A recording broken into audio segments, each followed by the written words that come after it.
صحيح وما معناه؟ نعم، هذا الحديث حديث صحيح خرجه الترمذي في جامعه بسند صحيح في قصة أبي بن كعب رضي الله عنه. قال: يا رسول الله، كم أجعل لك من صلاتي؟ ومعنى ذلك يعني كم أجعل لك من دعائي؟ فالدعاء يقال له صلاة، وصل عليهم يعني ادعو لهم. اللغة العربية الدعاء يطلق عليه الصلاة، فقول كم أجعل لك من صلاتي يعني من دعائي، لأن أبيا كان قد خصص كل يوم دعاء يدعو به، فيقول: يا رسول الله، أنا أريد أن أخصص جزءا من هذا الدعاء للصلاة عليك. يقول: اللهم صل وسلم على رسولك. كم أجعل لك؟ أجعل لك الربع؟ قال: ما شئت، وإن زدت فهو خير لك.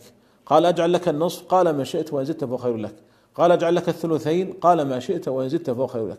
قال: أجعل لك صلاتي كلها، يعني أحول هذا الوقت المخصص للدعاء للصلاة على النبي صلى الله عليه وسلم. قال له النبي صلى الله عليه وسلم: إذن يغفر ذنبك وتكفى همك.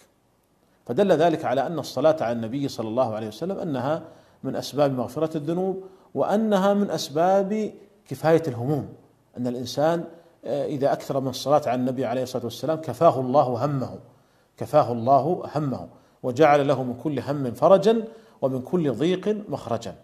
وأيضا هذه القصة تدل على أنه لا بأس بترتيب الوقت من غير أن يعتقد أن ذلك سنة، يعني يخصص الإنسان له مثلا كل يوم وقتا مخصصا لتلاوة القرآن، يجعل له وقتا مخصصا للصلاة على النبي عليه الصلاة والسلام، يجعل له وقتا مخصصا للاستغفار، يجعل له وقتا مخصصا للتسبيح ونحو ذلك.